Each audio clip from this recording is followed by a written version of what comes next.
नमस्कार, ये NB news देख रहे हैं आप। मैं हूं आपके साथ पल्लवी राजपूत और हमारे खास कार्यक्रम राष्ट्रधर्म में आप सभी का स्वागत है। जम्मू कश्मीर से धारा 370 हटाने के बाद क्या कुछ बदला, यहां पर कितने आतंकवादी मारे गए, कितनी आतंकी गतिविधियां हुई, ये तमाम जानकारी आज केंद्रीय गृह राज्य मंत्री नित्यानंद राय ने राज्यसभा को दी है।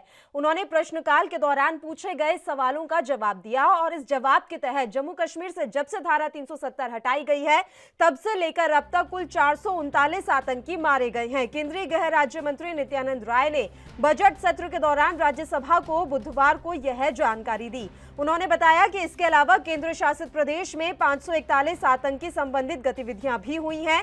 वहीं केंद्रीय मंत्री ने राज्यसभा सांसद नीरज टांगी को एक लिखित जवाब में कहा कि जम्मू कश्मीर में अनुच्छेद 370 के निरस्त होने के बाद 5 अगस्त 2019 से 26 जनवरी 2022 तक 541 आतंकी घटनाएं हुई। इसके साथ ही 439 आतंकवादी मारे गए। इन घटनाओं में 98 नागरिकों की मौत भी हुई, जबकि देश के 109 जवान शहीद हुए हैं। वहीं नित्यानंद राय ने आगे बताया कि इन घटनाओं के दौरान किसी भी महत्वपूर्ण सार्वजनिक संपत्ति को नुकसान नहीं हुआ। हालांकि लगभग 5.3 करोड़ रुपए की निजी संपत्ति के नुकसान का आकलन किया गया है।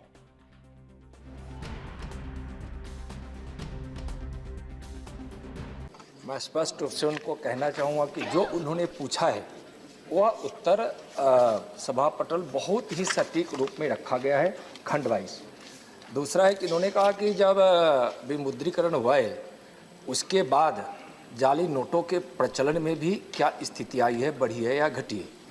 तो जाली नोटों का जो एक तरह से प्रचलन है, जिसका जो कुप्रभाव देश पर पड़ता है वह केवल आर्थिक स्थिरता के लिए ही खतरा नहीं है, देश में आतंकवाद को भी बढ़ावा देने का प्रयास करता है।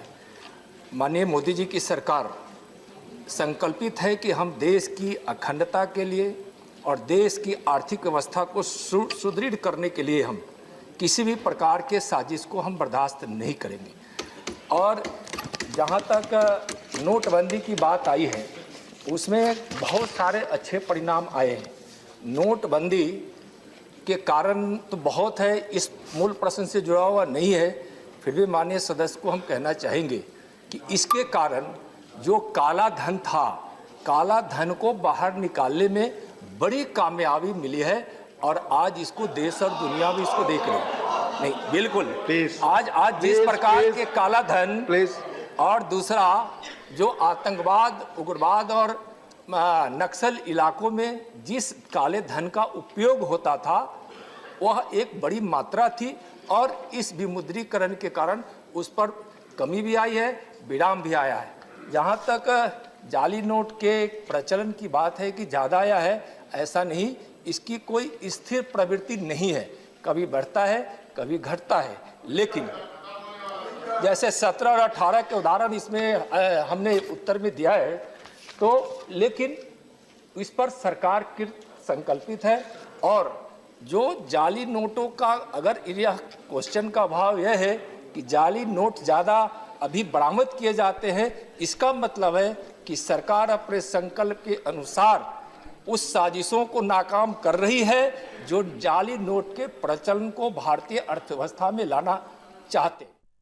चलिए इस मसले पर चर्चा की शुरुआत कर लेते हैं। 3 मेहमान इस समय हमारे साथ जुड़ गए हैं। मेहमानों से आपका परिचय करवा देते हैं। अश्विनी शाही जी इस समय हमारे साथ जुड़े हुए हैं, भारतीय जनता पार्टी के प्रवक्ता। रत्नाकर सिंह जी हमारे साथ जुड़ गए हैं, कांग्रेस पार्टी के प्रवक्ता। और रक्षा विशेषज्ञ के तौर पर अनिल गौर जी इस समय हमारे साथ जुड़े हुए हैं। तीनों ही मेहमानों का स्वागत है एएनबी न्यूज पर। अनिल जी, शुरुआत आप ही के साथ करना चाहेंगे। देखिए, ये कोई पहली दफा नहीं है जब हम इस बारे में चर्चा कर रहे हैं कि धारा 370 के हटने के बाद से घाटी में क्या कुछ बदलाव आया है, लेकिन आज ये जो चर्चा फिर से हो रही है उसकी मुख्य वजह यह है, नित्यानंद राय ने सर जवाब दाखिल किया है कि 370 हटने के बाद से कुल 439 आतंकवादी जो हैं अभी तक मारे गए हैं और 541 आतंकी संबंधित गतिविधियां भी हुई हैं। केंद्रीय गृह मंत्रालय की इस रिपोर्ट को आप किस तरीके से देख रहे हैं और कितनी विश्वसनीयता इस रिपोर्ट पर है आपकी? पल्लवी जी, ऐसा है, जो हमारे राज्य गृह मंत्री जी बता रहे हैं वो बिल्कुल सही बता रहे हैं। इसमें इन्होंने, मैं कहूँगा, एक चीज जो नहीं बताई वो ये है कि किस हिसाब से घाटी के अंदर एक परिवर्तन आ गया है। आप देखिए, 26 जनवरी 2022 घर घर में स्कूल में, कॉलेज में, सार्वजनिक जगहों पे तिरंगा लहराया गया, जुलूस निकले हैं, राष्ट्रीय गान गाया गया है।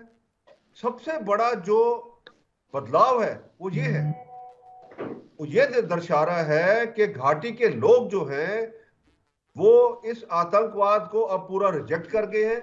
वो जो साइलेंट मेजॉरिटी थी, जो आज तक चुप बैठती थी, वो बाहर खड़ी हो गई। आपके सामने ये पिछले साल किस बर्बरता के साथ इन आतंकियों ने 2 स्कूल के टीचरों को गोली मारी थी, क्योंकि उन्होंने अपने स्कूल में वहां पे जो आजादी का जश्न मनाया था, झंडा चढ़ाया था उस दिन। उसके देखते ये 6 महीने के अंदर जो परिवर्तन है, ये सारा इसीलिए है क्योंकि 370 चला गया।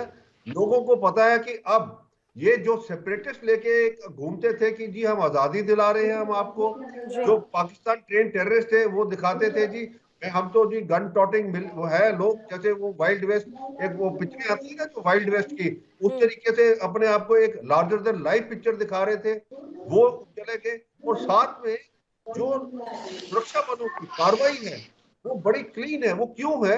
क्योंकि इंफॉर्मेशन जो है वो ये कश्मीरी जो लोग हैं वो दे रहे हैं। जैसे ही कोई मिलिटेंट कहीं छुपता है, जैसे ही कहीं वो पनाह लेता है, उसकी इतला जो है वो दे देते हैं पुलिस को, और पुलिस आगे सिक्योरिटी फोर्स को देती है। कॉर्डन सर्च ऑपरेशन में वो मारे जाते हैं। इसीलिए आप देख रहे हैं ये 439 जो है ये लोग, ये जो 439 जो है ये मारे इसीलिए गए। और इस जनवरी के अंदर आप देखिए 28 जो है इनके जो मिलिटेंट्स हैं वो मारे गए, और सारे टॉप क्लास मिलिटेंट्स हैं।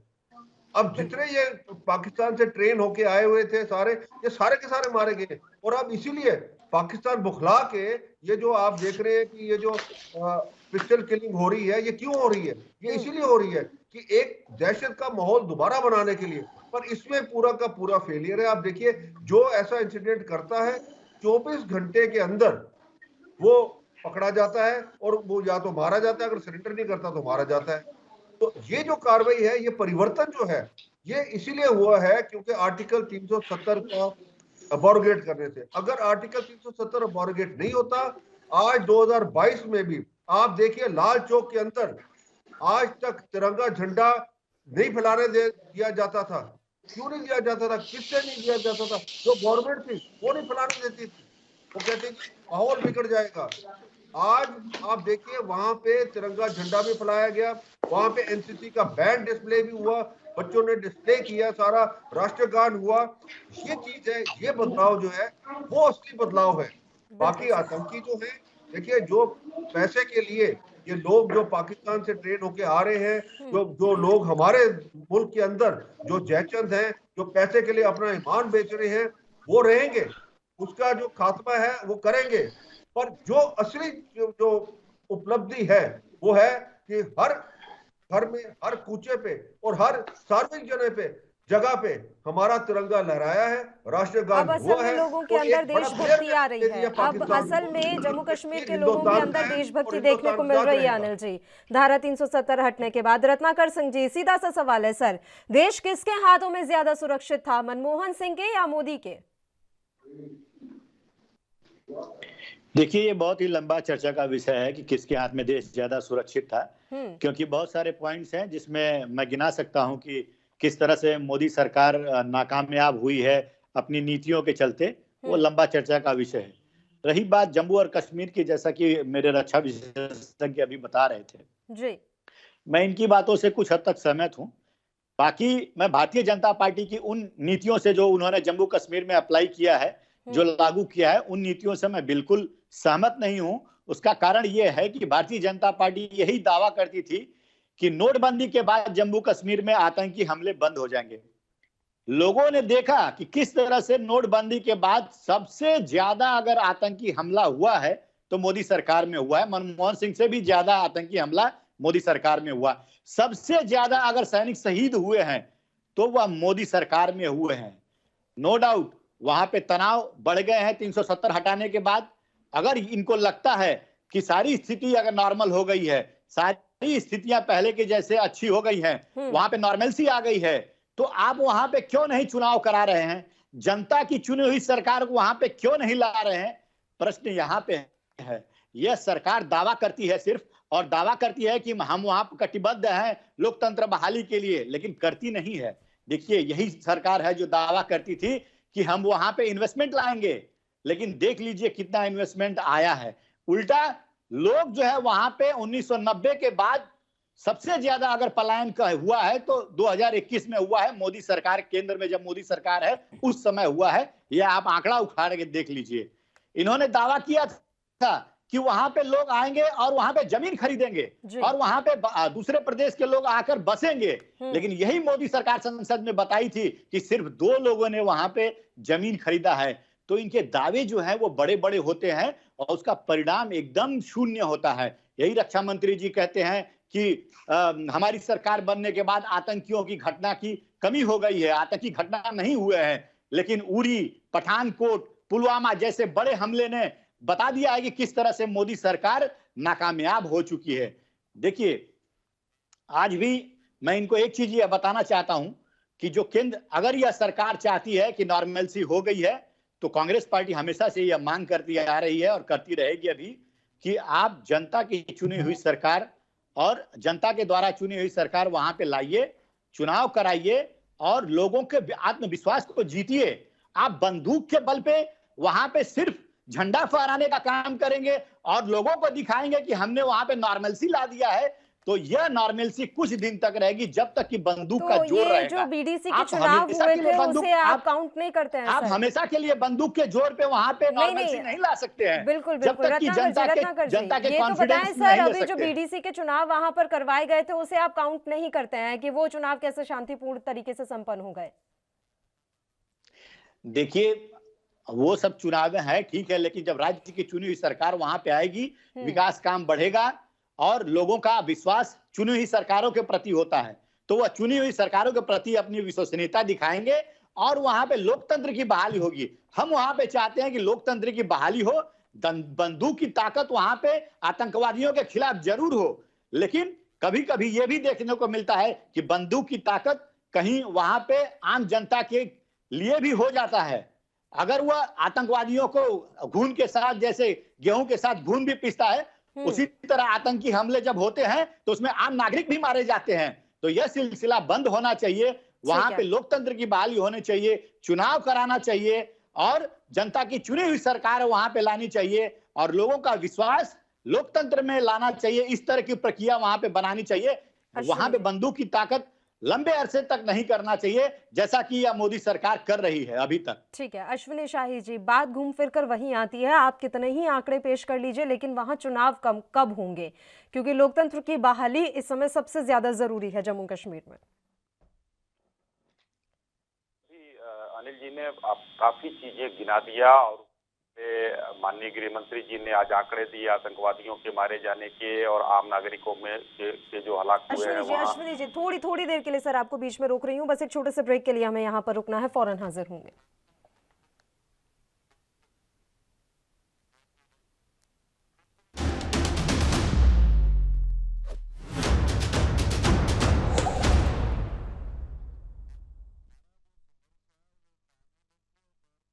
ब्रेक के बाद एक बार फिर से आप सभी का स्वागत है। चर्चा की एक बार फिर से शुरुआत कर लेते हैं। अश्विनी जी, अब आप अपनी बात जारी रखिए सर।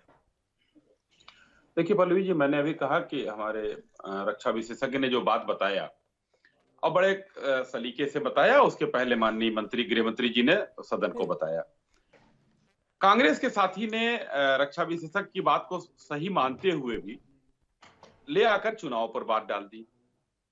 अब अच्छी बात है, अभी बीडीसी के चुनाव शांतिपूर्वक कराए गए हैं और हम लोग बार बार कहते रहे हैं कि जैसे ही सारी चीजें ठीक हो रही हैं हम वहां पर चुनाव भी कराएंगे। हम कभी चुनाव से नहीं भागे हैं।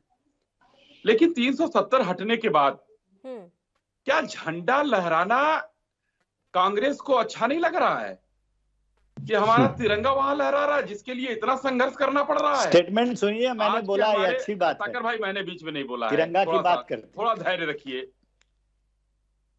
माननीय प्रधानमंत्री जी को भी वहां संघर्ष करना पड़ा था झंडा फहराने के लिए, माननीय मुरली मनोहर जोशी जी को भी, और बहुत से नेताओं को वहां पर बड़ा संघर्ष करना पड़ा था। और वहां पर आज झांकी निकली 26 जनवरी को। उससे आगे बढ़कर देखिए, मैं पथराव की कितनी घटनाएं होती रही, 90% घटनाओं में कमी आई है।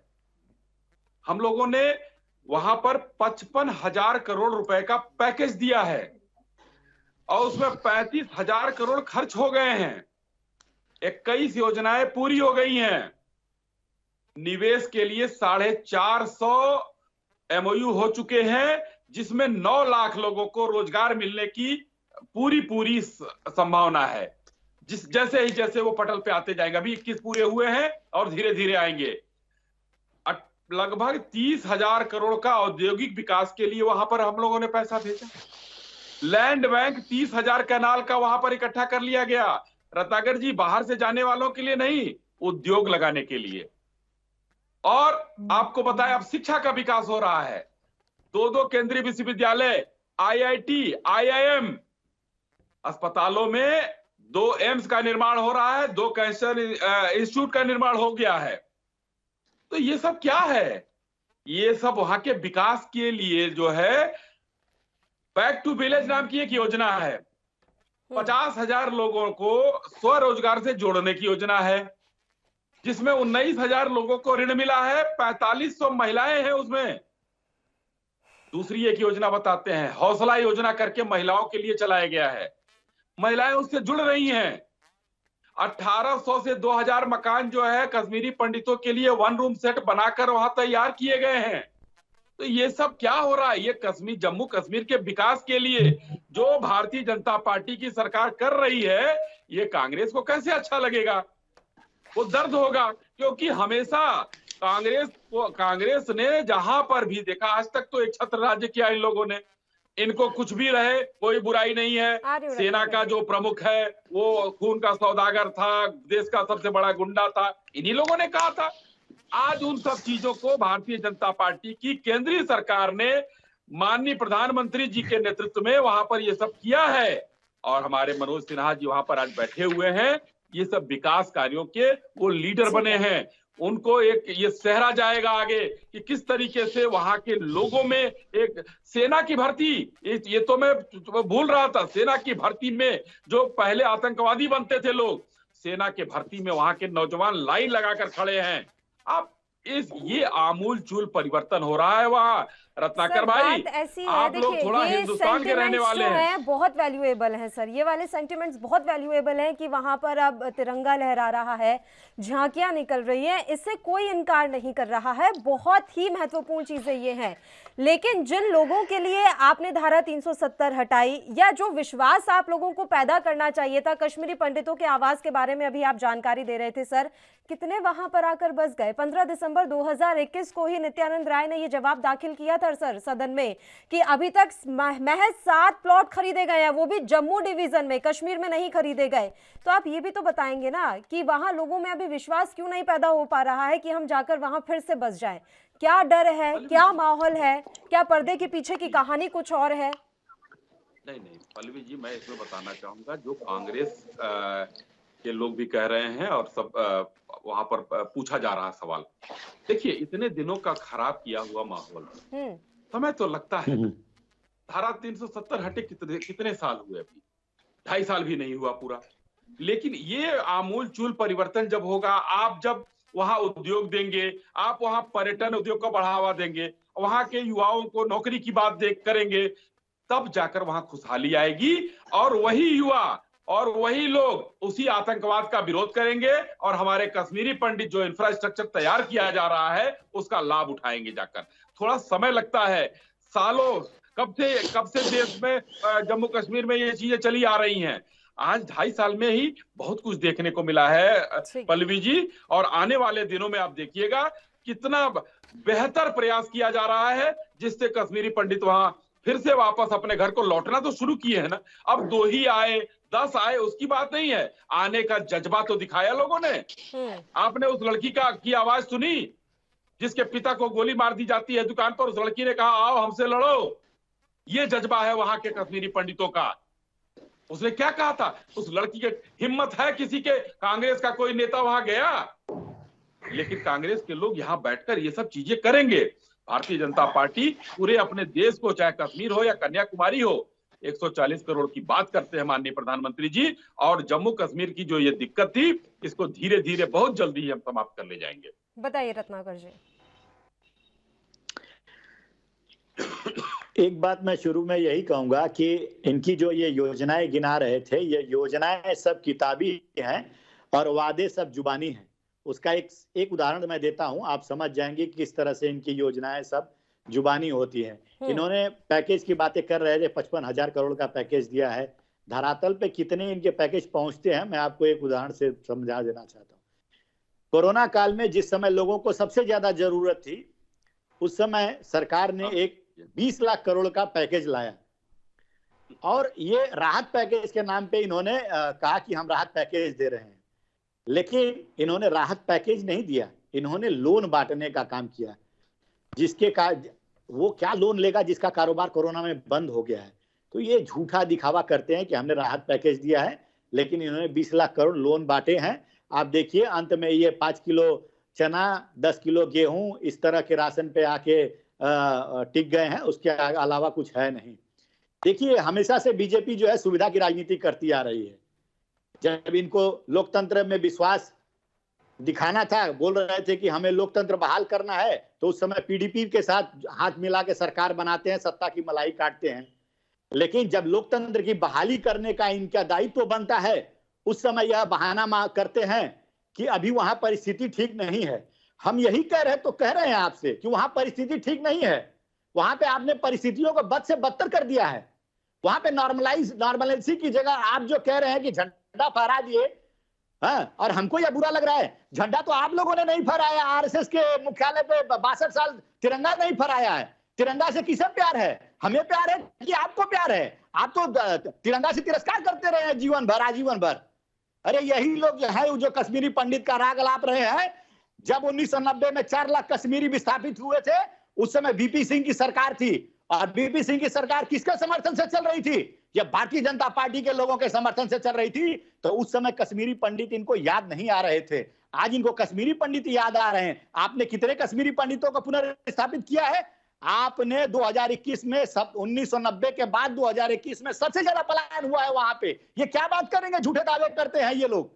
तो ये झूठी सरकार है, ये राष्ट्रवाद का झूठा चोला ओढ़ के टीका लगा के यह बताती है कि हम राष्ट्रवाद के सच्चे रक्षक हैं, लेकिन असल में अगर देखा जाए तो ये राष्ट्रवाद के ये भक्षक हैं। ये जनता की भलाई नहीं करते, जनता के लोगों का भला नहीं करते। अब आप ये समझाइए मुझे लोगों का भला फिर अब करते हैं। ऑप्शन क्या है? दोबारा धारा 370 लागू कर दी जाए, ये ऑप्शन है? मैं आ रही हूँ अनिल जी, मुझे बस 2 मिनट का समय दे दीजिए। मतलब अगर कांग्रेस की माने तो 370 हटने से कुछ भी नहीं बदला, हालात वैसे ही है जस के तस। बिल्कुल नहीं। देखिए 370 हटाने का हमने कभी विरोध नहीं किया है, और 370 हम हटाना भी चाह रहे थे, ऐसा नहीं है, लेकिन परिस्थितियों को देखते हुए हम उसको निर्णय नहीं ले पा रहे थे। और इन्होंने क्या किया? इन्होंने 370 हटाया, लेकिन सही तरीका नहीं अपनाया। वहां के जो नेता हैं उनको आपने नजरबंद कर दिया। वो नजरबंदी ठीक है सर, लोगों को भी वो हर दूसरे दिन तो बयान देते हैं कि पाकिस्तान से बात कीजिए, वो तो नजरबंदी ठीक है। मुझे तो ये नहीं समझ में आता किसने उन्हें ये परमिशन दी है कि वो जगह जगह जाकर इस समय जनसभाएं भी कर लेते हैं और वहां जाकर बोलते हैं कि पाकिस्तान से बात कर लो। वो नजरबंदी ठीक है। और अश्विनी जी आप मुझे जवाब जरूर दीजिएगा सर, क्यों खोल रखा है उन्हें इतने आराम से? किसी भी सुन लीजिए पहली चीज, कांग्रेस पार्टी किसी भी ऐसे नेता का मुखालफत करती है जो हिंदुस्तान के बारे में और कश्मीर के बारे में जो है गलत बयान और वक्तव्य देते हैं।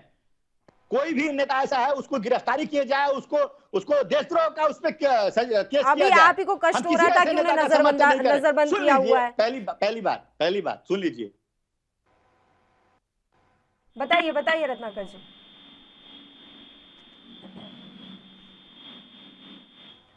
रत्नाकर सिंह जी आपकी आवाज नहीं मिल रही है हमें। जी हेलो, आवाज आ रही है? बताइए सर। आ रही है आवाज? जी मेरा कहना है कि कोई भी अगर व्यक्ति है, कोई भी नेता है, अगर हिंदुस्तान के बारे में, कश्मीर के बारे में अगर गलत राग अलापता है, अगर पाकिस्तान का समर्थन करता है, तो मोदी सरकार तुरंत उस पर कार्रवाई करे, तुरंत उसके ऊपर देशद्रोह का केस लगाए। ये हम मांग करते हैं कांग्रेस पार्टी के लोग। लेकिन जो तरीका इन्होंने अपनाया है, जो जनता को विश्वास में नहीं लिया, जो सारे नेताओं को नजरबंद करके इन्होंने बंदूक के बल पे वहां पे 370 हटा दिया, ये तरीका गलत है। कांग्रेस पार्टी ने उस तरीके के ऊपर ऑब्जेक्शन उठाया है, न कि 370 हटाने के ऊपर ऑब्जेक्शन लगाया है। ये गलत प्रचार करते हैं, दुष्प्रचार करते हैं। तो मतलब सदन से नहीं हटाया गया था धारा 370, सदन में नहीं लाया गया था ये प्रस्ताव, इसका भी जवाब चाहूंगी मैं। अनिल जी, आप कुछ कहना चाह रहे थे सर, और क्या परिस्थितियों में बदलाव महसूस कर रहे हैं सर? आप ज्यादा ढंग से बता पाएंगे, रक्षा विशेषज्ञ के तौर पर आप बैठे हैं और आपने सेना में भी अपना बहुत समय दिया है। पल्लवी जी, मैं हूं भी जम्मू में, बताइए। तो जम्मू कश्मीर की जो परिस्थिति है वो मेरे सामने बिल्कुल है जी। मैं सिर्फ एक चीज कहना चाहता हूं, देखिए,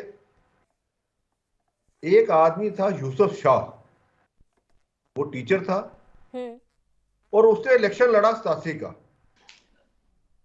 और उसको राजीव गांधी फारूक अब्दुल्ला अकॉर्ड जो हुआ उसके तहत जो सिलेक्शन के अंदर उसको और उसके लोगों को जेल के अंदर बंद कर दिया गया। और वही यूसुफ शाह जो है आज सैयद सलाउद्दीन बना हुआ है। इसका जवाब क्या कांग्रेस पार्टी दे सकती है? ये जो मैं कहता हूं, मैं बड़े दावे से कहता हूं, अगर आतंकवाद लाने वाला कोई है वो कांग्रेस पार्टी और नेशनल कॉन्फ्रेंस है।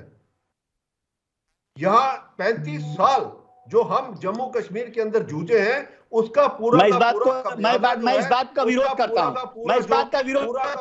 कांग्रेस पार्टी वह पार्टी है जो स्वतंत्रता संग्राम में देश को आजादी दिलाने का काम किया है, और इन्हें बिल्कुल इनको माफी मांगना चाहिए, इनको बिल्कुल माफी मांगना चाहिए। ये स्टेटमेंट टीवी पे बैठ के देने लायक नहीं है कि आतंकवादियों को लाने का काम कांग्रेस पार्टी ने किया है। ये बिल्कुल, इसके लिए ये रक्षा विशेषज्ञ है, इनको बिल्कुल माफी मांगना चाहिए, ये बिल्कुल माफी मांगना चाहिए। हम कांग्रेस पार्टी के लोगों ने स्वतंत्रता आंदोलन में भाग लिया, हमने अपने सीने पे गोलियां खाई, हमने आजाद कराया। आप गलत स्टेटमेंट कर रहे हैं, बिल्कुल गलत स्टेटमेंट कर रहे हैं। किसी व्यक्ति विशेष के लिए आप कांग्रेस पार्टी को दोषी पर ठहरा रहे हैं, ये इसके लिए आपको माफी मांगनी पड़ेगी। आपको इस तरह से कांग्रेस पार्टी आतंकी को लेकर आई है। ठीक है रत्नाकर जी एक बार एक्सप्लेनेशन ले लेते हैं कि किस हिसाब से इतना बड़ा बयान जो है अनिल जी की तरफ से दिया गया। इतना बड़ा बयान ये कैसे दे सकते हैं कि कांग्रेस पार्टी ने आतंकवादियों को लेकर आए हैं? ये इतना बड़ा बयान कैसे दे सकते हैं? कांग्रेस पार्टी ने इस देश को आजादी दिलाने का काम किसी ने किया है तो कांग्रेस पार्टी ने किया है। अपने सीने पे गोली उठाकर किया है, लोग शहीद हो। अरे कौन सी कांग्रेस? इंदिरा कांग्रेस, ममता बनर्जी की कांग्रेस। चलिए ठीक है एक एक करके बात कर लेते हैं सर, एक एक करके बात कर लेते हैं सब एक साथ। रत्नाकर जी 2 मिनट का समय दीजिए सर, यही जवाब ले लेंगे हम। अनिल जी प्लीज आप एक्सप्लेन कीजिए कि ये वाकई में बहुत बड़ा स्टेटमेंट है कि आतंकवाद देश में लाने का कांग्रेस पार्टी ने किया। ये बयान बिल्कुल बर्दाश्त करने लायक नहीं है। अगर ये कांग्रेस पार्टी को बोलेंगे कि कांग्रेस पार्टी है, ये रत्नाकर जी को कहिएगा इस सवाल का जवाब दे दें कि यूसुफ शाह को सैयद सलाउद्दीन किसने बनाया? बताइए, जवाब दे दीजिए। आप मेरे प्रश्न का जवाब दीजिए। इस देश की स्वतंत्रता आंदोलन में कांग्रेसियों का क्या योगदान रहा, जरा आप मुझे बता दीजिए। आपने कांग्रेस पार्टी को पूरी तरह से आतंकवादी घोषित कर दिया है। आप बताइए मुझे, आप बताइए कि कांग्रेस पार्टी ने इस देश को आजादी दिलाई है कि नहीं दिलाई है? आप ये मुझे सवाल का जवाब दीजिए। को छोड़ दीजिए ना, आजादी में क्यों छोड़ दिए? अरे आप इस तरह की बातें कर रहे थे। 150 साल 200 साल हम अंग्रेजों के गुलाम रहे और आप आजादी छोड़ दीजिए, इस तरह की बातें आप कह रहे हैं। टीवी पे बैठ के बात कीजिए ना, टीवी पे बैठ के एक व्यक्ति के लिए आप आजादी को भुला दे रहे हैं ना। आप आजादी चले जाते हैं, आप उधर चले जाते हैं, आप इसका क्यों? हमारे लोगों ने जो शहादत दिया है वो क्या जाया जाएगी? आप एक व्यक्ति का नाम लेके आ रहा कांग्रेस पार्टी को बदनाम करने के लिए यहाँ बैठे हैं। आप मेरे को सीधा जवाब दे दीजिए, सैयद सलाउद्दीन किसने बनाया?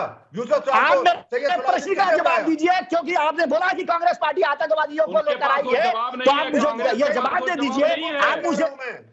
आप मुझे जवाब दे दीजिए कि इस देश को आजादी दिलाने में कांग्रेस का क्या योगदान है? कांग्रेस के लोगों ने शहादत नहीं दिया है इस देश को आजाद कराने के लिए।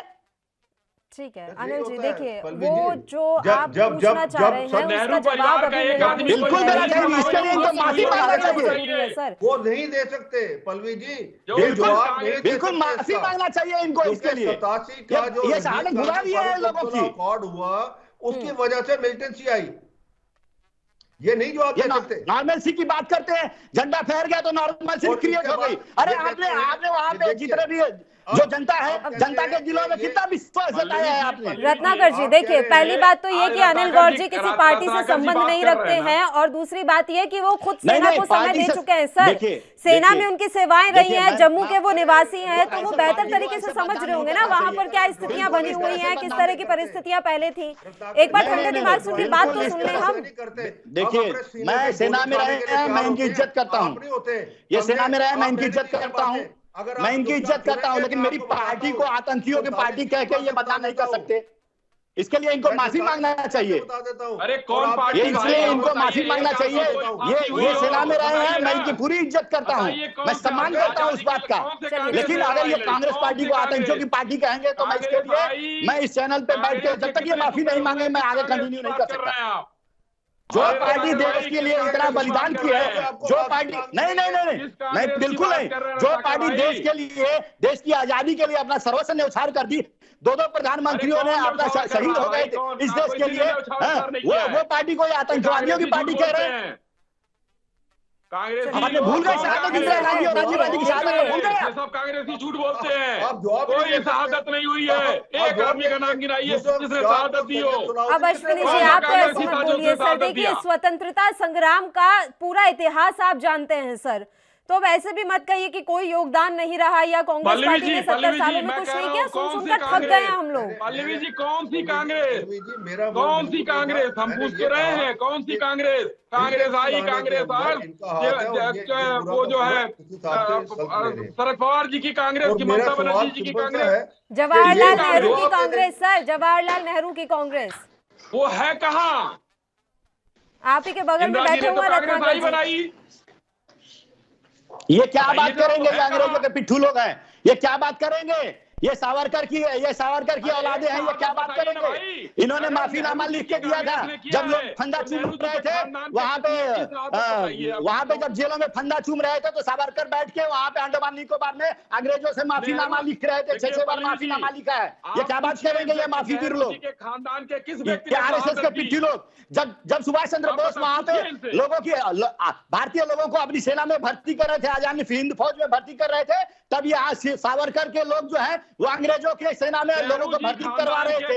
ये अंग्रेजों के पिट्ठू लोग जो तिरंगा नहीं फहरा सकते अपने मुख्यालय पे, वो क्या बात करेंगे, ये आजादी के माने ये क्या जानते हैं ये लोग।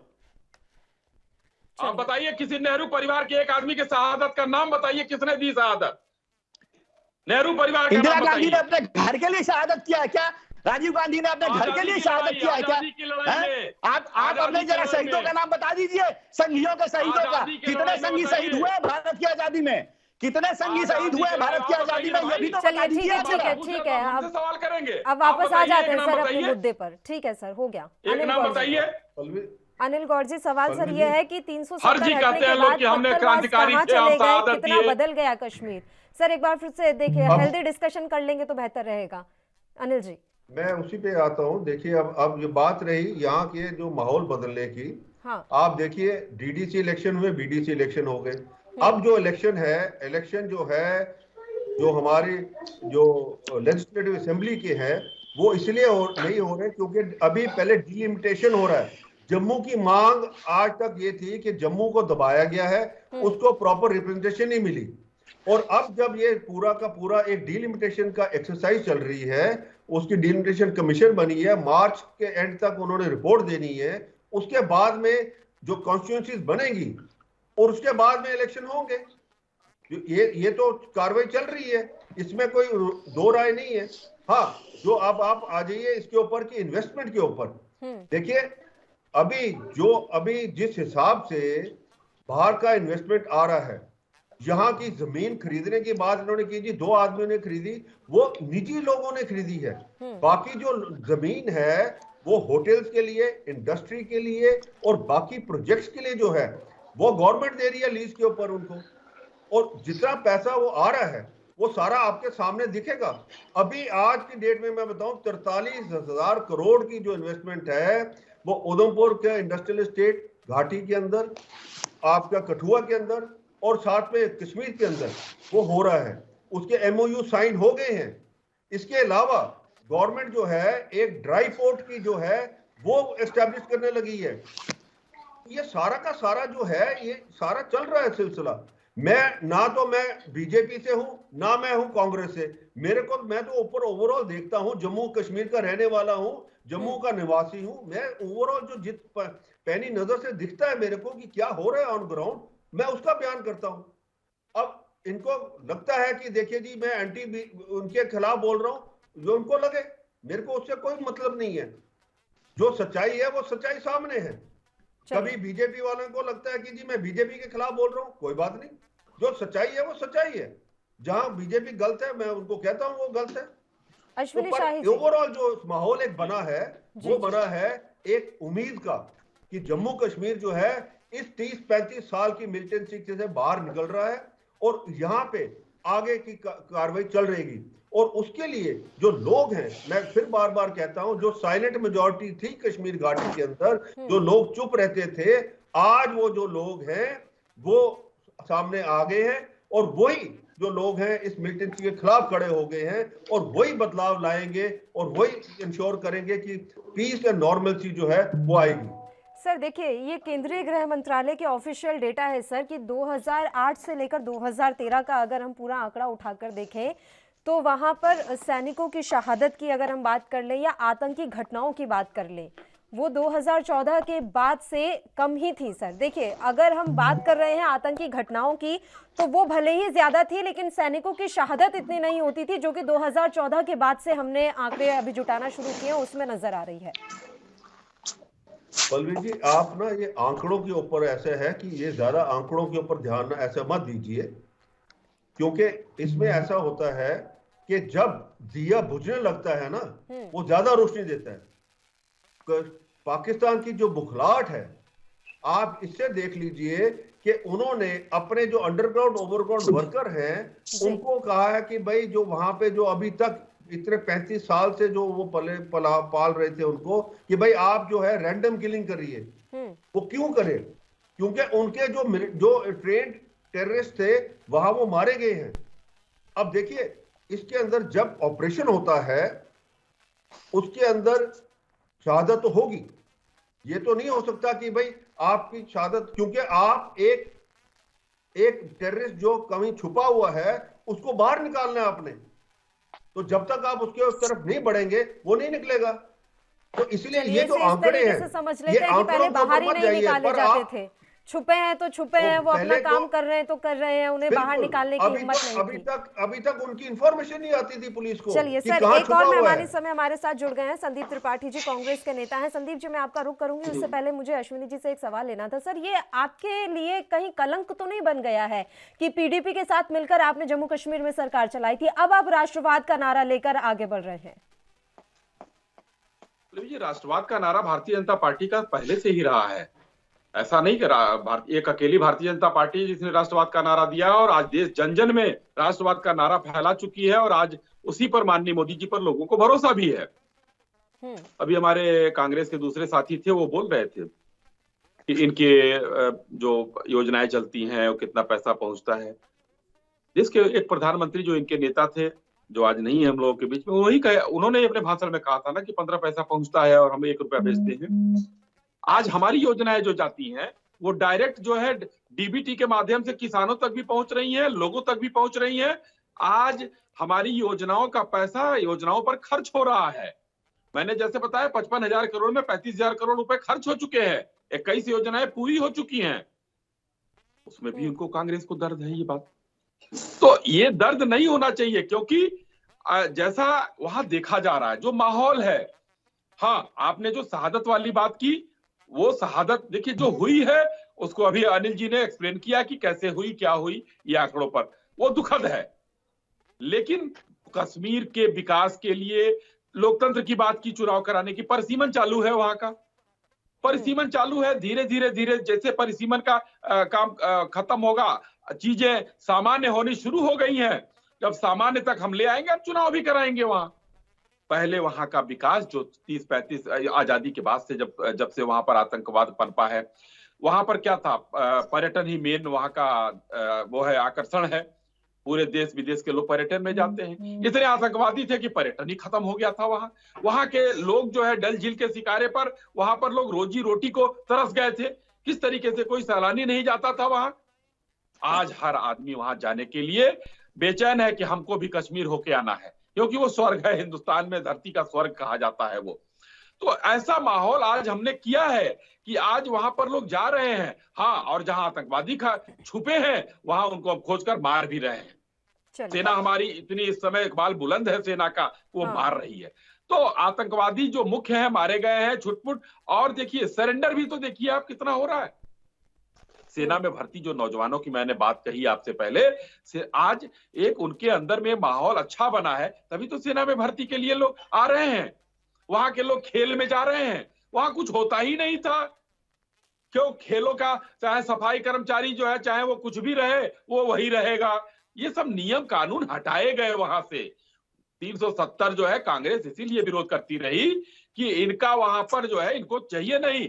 अभी रत्नाकर जी कह रहे थे, मैं बताना चाहूंगा इनके विपक्ष के नेता ने क्या कहा कि ये यूएनओ में मामला जाना चाहिए। इन्होंने विरोध किया था 370 का। तो 370 तो ये लोग हटाना ही नहीं चाहते थे। ये हमारा घोषणा पत्र में पहले से था 370 हटाने का, और हमारे अंदर दम था, हमने हटाकर खत्म किया। जी पल्लवी जी। ठीक है संदीप त्रिपाठी जी, पहले मेहमानों से आपका परिचय करवा देती हूँ। भारतीय जनता पार्टी से हमारे साथ अश्विनी शाही जी जुड़े हुए हैं और रक्षा विशेषज्ञ के तौर पर अनिल गौर जी हमारे साथ लगातार बने हुए हैं। तो संदीप त्रिपाठी जी, चलिए आज चर्चा ये चल रही है कि धारा 370 हटने के बाद कश्मीर में, जम्मू कश्मीर में क्या कुछ बदलाव देखने को मिले हैं। आप लोगों की तो अभी तक ये मांग रही है कि पूर्ण राज्य का दर्जा दे दिया जाए जम्मू कश्मीर को। देखिए, बिल्कुल जैसे उत्तर प्रदेश को अधिकार है, जितना अधिकार बिहार का है, जितना अधिकार जो है दिल्ली का भी होना चाहिए, लेकिन उसकी कुछ मजबूरियां हैं इसलिए कि वहां पर राजधानी है, और उस वजह से उसको छोड़कर और भी जो हमारे राज्य हैं, जो अधिकार उनको प्राप्त है वही कश्मीर के लोगों को भी प्राप्त है। तो हमारी मांग एक जो है नागरिक के नाते, एक देश एक विधान, तो वो कश्मीर के साथ अन्याय क्यों, इस देश पर हम मांग करते हैं। और रही बात, अभी हमारे मित्र 370 की बात कर रहे थे, तो शाही जी, अमित शाह जी का बयान राज्यसभा में जाइएगा, आज फिर से सुनिएगा, और सुनिएगा तो उसमें वो ये कहते हुए सुनाई देंगे आपको कि धारा 370 के सभी खंड समाप्त किए जाते हैं सिवाय खंड 1 के। तो 370 आज भी है, पहली बात आप जान लीजिए, अपना ज्ञानवर्धन कर लीजिए। बशर्ते अमित शाह ने उसको दूसरे तरीके से बोला, और उसमें संशोधन हुआ है। इस संशोधन के पहले 21 संशोधन हुए हैं, उसमें क्या क्या थे ये भी पढ़ लीजिएगा। और उसको जो पटेल जी ने लागू करवाया था, जवाहरलाल नेहरू जी उस समय नहीं थे, बाहर थे, पटेल जी जिनको आप आदर्श मानते हैं, उन्होंने जब इसको 370 को लागू कराया था तो इस बेस पर लागू कराया था कि जब देश आजाद हुआ था तो अलग अलग रियासतों में बटा हुआ था, और रियासतों को अधिकार अंग्रेजों ने दिया था कि आप भारत में रहिए या पाकिस्तान में रहिए या इंडिविजुअल रहिए। तो राज्यों को मिलाने के लिए हमने उनको सुविधा के अनुसार, उनकी संस्कृति के लिए अलग अलग, आप 370 की बात करते हैं, गुजरात में बताइए काहे लिए जो है बाहर का आदमी जाकर खेती के लिए जमीन नहीं खरीद सकता, क्यों नहीं खरीद सकता भाई, उसकी बात कौन करेगा। अगर आपको कहते हैं वन देश वन विधान, गुजरात वालों के लिए सुविधा रहे तो अच्छी बात है, मतलब मोदी जी आकर हमारे यहाँ जमीन खरीद सकते हैं, हम जाकर वहां किसानी के लिए जमीन नहीं खरीद सकते। अब ये बताइए क्यों हुआ, उसकी बात आप नहीं करेंगे। कश्मीर की बात आप इसलिए करते हैं क्योंकि आपको ध्रुवीकरण का मौका मिलता है, और ऐसे बहुत सारे राज्य हैं जहां पर स्पेशल फैसिलिटीज दी हुई है। उस समय और देश काल और जो है परिस्थितियों के आधार पर राज्यों को मिलाने के लिए हमने ये बात की, और उसमें पूरा देश सम्मिलित था। उसमें उस समय के जो भी नेता थे, इनके पार्टी के भी सोच वाले लोग थे, उस समय दूसरे नाम से थे, 3 नाम इनको बदलना पड़ा अब तक यहाँ इतने सफर को तय करने में। तो ये बदलू लोग हैं, बदलते रहते हैं, बहुत सारे स्टैंड है, आधार कार्ड का विरोध, एफजीआई का विरोध, ये करते रहते हैं, फिर पलटते हैं, इनका काम है थोको चाटो। अब थोड़ा आ जाते हैं आतंकवाद पर। आपने कहा 370, जो आप कहते हैं, आपका कहना है कथित रूप से कि 370 हटने के बाद आतंकवाद खत्म हो जाएगा। क्या खत्म हो गया? 500 जो समथिंग घटनाएं हुई, क्यों हुई, कैसे हुई, इतने सैनिक कैसे शहीद हो गए, क्यों हुए? आप तो कहते थे सब कुछ चंगा हो जाएगा, जैसे आप नोटबंदी के समय में कह रहे थे। और थोड़ा हम बता दे रहे हैं कि 10 साल यूपीए की सरकार में कांग्रेस के जो अभी कह रहे थे कि आतंकवादी तो निकलते ही नहीं थे, अरे भाई आपकी जानकारी के लिए बता दें, 2004 से 2014 के बीच में 9,739 घटनाएं हुई और 4,000 से ज्यादा आतंकवादी मारे गए और मात्र 1,055 जवान 10 साल में शहीद हुए। आप अपना एवरेज उठाकर देख लीजिए, आपके समय में ज्यादा जवान शहीद हुए, उससे कम आतंकवादी मारे गए। आप सब क्या है कि आप ढिढोरा पीटते हैं, मतलब वही नहीं बोलिए की तरह कंगन मतलब ज्यादा सेना पर चमकाने सवाल वाला उठा रहे हैं आप, संदीप जी सेना पर सवाल उठा रहे हैं कर रहा हूँ। अगर मेरी बात गलत होगी तो माफी मांगूंगा झुक के।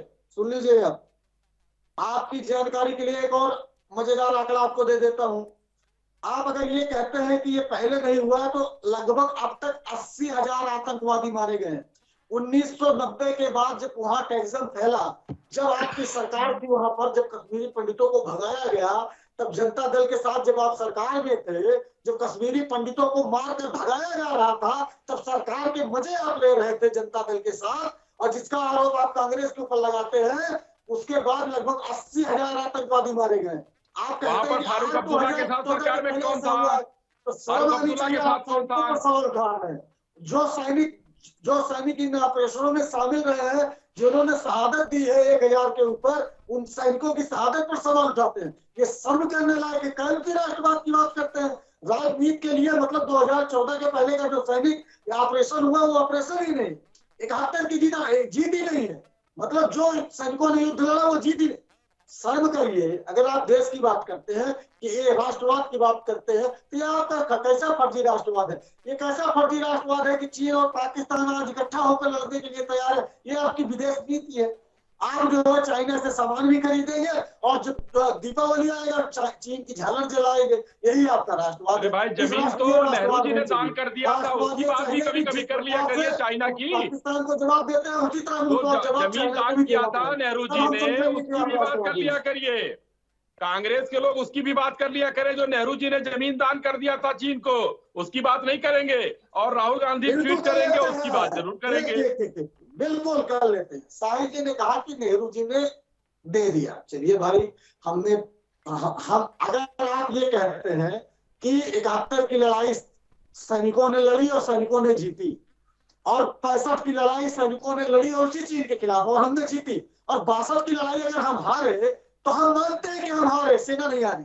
लेकिन महाराज 1962 की 3 की राइफल लेकर अगर हमारा सैनिक लड़ रहा था, उसने लड़ा। लेकिन आज निकम्मे लोग, आज वो निकम्मे लोग हैं जो लड़ने के पहले ये क्या जान देते हैं और कहते हैं न कोई घुसा है न कोई घुसाया है, अभी सैनिक शहीद हो जाते हैं। अरे शर्म करिए। अरे उसी समय आप ही के लोग कितनों को मार के शहीद हुए हैं, कितने चाइना के लोगों को मार कर शहीद हुए सेना के हमारे जवान। सेना के शहादत पर उंगली मत उठाइएगा। और कितने लोगों को मारा है ये गवाह है। चाइना अपने लाश नहीं गिन पाया है, चाइना लाश नहीं गिन पाया है। कांग्रेस के लोग राहुल गांधी को ट्विटर पर जाके एमओयू साइन करना है, किस हैसियत से गए थे? क्या एमओयू साइन किए थे? नहीं गया था। जब चोरों की तरफ पकड़ लिए गए तो फिर भूल गई रात कि हम गए थे। नितिन गडकरी ट्रेनिंग ले गए यूपीए के समय में, आपको पता है? गूगल कर लीजिएगा। राहुल गांधी क्या करने गए थे? किस हैसियत से गए थे? गया था किस हैसियत से गए थे राहुल गांधी वहाँ चाइना से एमओयू साइन करने? पैसा लेना था, चंदा लेने गए थे, देश बेचना था, देश कांग्रेसियों को देश बेचना था, एमओयू साइन करने गए थे। होगी कैसे जासूसी होगी वो सीखने गए थे आप लोग। वो गए थे चंदा लेने, एमओयू साइन करने गए थे, कैसे देश को बेचा जाए। राहुल गांधी का इस तरीके से गए थे वहाँ, जब पकड़े गए तब समझ में आया, नहीं तो नाना करते रहे। चीन गाएंगे, झींगा मछली खाएंगे, चीन गाएंगे। राहुल गांधी से पूछिए क्या करने गए थे, किस हैसियत से गए थे, किस कैपेसिटी में गए थे, ये पूछिए उनसे। आ जाते हैं वापस जम्मू कश्मीर। चीन घुमाए हो दोनों लोग तो फिर आ जाइए जम्मू कश्मीर पर वापस आ जाइए। अनिल गौड़ जी, देखा मैं आपसे जो बात कह रही थी, बात घूम फिर कर वही आ गई कि आंकड़ों पर तो बात होगी सर, और आंकड़े इस बात के गवाह हैं कि यूपीए से ज्यादा आतंकवादी घटनाएं एनडीए के कार्यकाल में हुई है। सैनिकों की शहादत हुई है, अब इसे हम किस तरीके से एक्सप्लेन करें? क्या ये कह देना काफी होगा कि अब एनडीए के कार्यकाल में आतंकियों को ढूंढा जा रहा है, एनकाउंटर किया जा रहा है, इसलिए शहादत ज्यादा हो रही है? इनसे ज्यादा आतंकवादी मारे गए हैं 10 साल में। चलिए अनिल गौड़ जी से जवाब ले लेते हैं, संरक्षा विशेषज्ञ के तौर पर जुड़े हैं और खास बात यह है कि जम्मू में ही रहते हैं वो। बताइए अनिल जी। पल्लू जी, मैंने आपको पहले भी बताया, देखिए ये आंकड़े जो होते हैं ना, इन आंकड़ों के ऊपर ज्यादा कि आपने कितने मारे और कितने किए, उसके अंदर ऐसा है कि हमारे जो जवान हैं उनका जो उनको जो कार्य मिला है वो उन्होंने करना है। अब उसके लिए ये होता है कि जब एक मिलिटेंट कहीं छुपा है, टेररिस्ट छुपा हुआ है, उसको फ्लश आउट करना है। अब उसके दो तरीके होते हैं, या तो आप जो है जो बिल्डिंग है उसको पूरी ध्वस्त कर दीजिए और उसके बाद में उसको निकालिए, या आप उस बिल्डिंग के ऊपर जाके उसके अंदर अप्रोच कीजिए और उसको मिलिटेंट को फ्लश आउट कीजिए। तो वो जब जिस स्थिति जो जैसी होती है वहां पे उस हिसाब से चलता है। अब हमारे जो सैनिकों की शहादत हुई है, आप देखिए वो सबकी शहादत जनरली ऐसे ही हुई है कि ऑपरेशन के अंदर हुई है, कोई ऐसा नहीं हुआ कि वो अम्बुश हुए हैं। वो अब जो टेररिस्ट हैं उनको मारने, अब आप कहते हैं कि पहले 8000 मारे गए, ये जो टेररिस्ट है वो उन दिनों टेररिस्ट ज्यादा थे। अब टेररिस्ट जो है वहां पे देखिए जो 439 है वो जो है इस अभी के दौरान जो है कम हो गए। वहां से जो आपकी जो इन्फिल्ट्रेशन है वो बंद हो गई है, क्योंकि इन्फिल्ट्रेशन वहां पे हमारा जो ग्रिड सिस्टम है वो इतना अच्छा है कि जो अब इन्फिल्ट्रेट करता है आदमी वो एलओसी के ऊपर या तो नो मैन्स लैंड में या एलओसी के ऊपर फर्स्ट या सेकंड ग्रिड के अंदर मारा जाता है, इंटरलैंड के अंदर आता ही नहीं है। ये जितने अभी जो बचे हुए हैं ये उधर, अब आस्ते आस्ते ये कम होने ही है।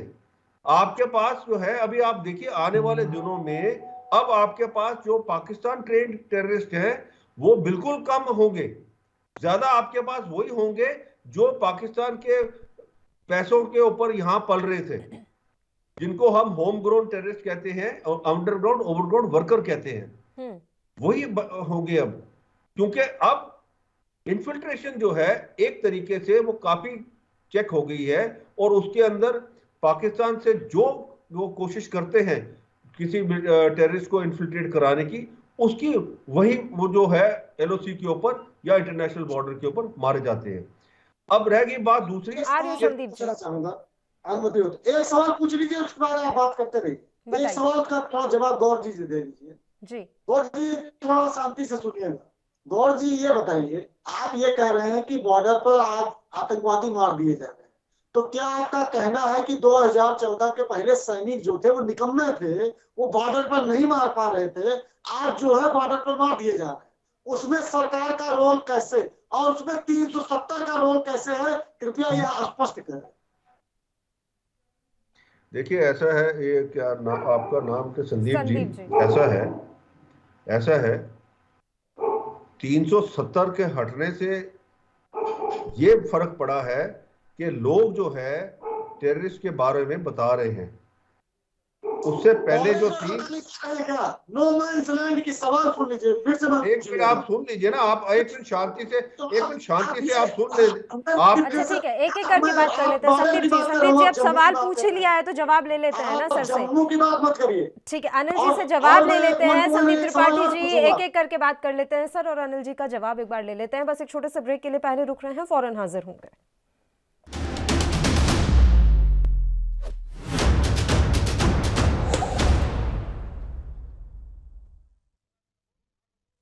ब्रेक के बाद एक बार फिर से आप सभी का स्वागत है। चर्चा की शुरुआत कर लेते हैं। अनिल जी आप ही के पास आना चाहेंगे सर, जवाब चाहेंगे आपसे जो सवाल संदीप त्रिपाठी जी ने पूछा। मैं उसी का पल्लवी जी जवाब दे रहा हूं। जो इनका सवाल है वो कहते हैं कि एलओसी के ऊपर मारे जा रहे हैं ये जो, तो उसका कॉमन आदमी के साथ क्या ताल्लुक? मैंने नहीं कहा उसका कॉमन आदमी के साथ ताल्लुक है। मैं कॉमन आदमी का ताल्लुक है जो श्रीनगर के अंदर मारे जा रहे हैं, अनंतनाग के अंदर मारे जा रहे हैं, बीच बिहाड़ा के अंदर मारे जा रहे हैं, उनके साथ ताल्लुक है। जो इस महीने 28 जो है आतंकी अंदर बिल्ट अप एरिया के अंदर, सिटी के अंदर मारे गए हैं, सिटी बिल्ट अप एरिया में, उसके साथ कॉमन मैन का ताल्लुक है। वो बता रहा है कि कहां छुपे हैं, वो है। और बाकी रहेगी बात एलओसी के ऊपर। एलओसी के ऊपर अब जो ग्रिड सिस्टम बना है उसको टाइम लगा है बनने के लिए।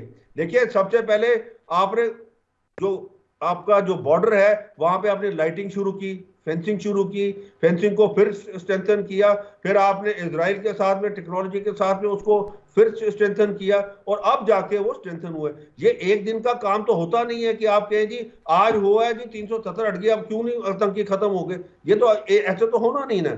जो 35 साल से जो एक पल के चीज चल रही है उसको खत्म होते होते भी टाइम लगेगा।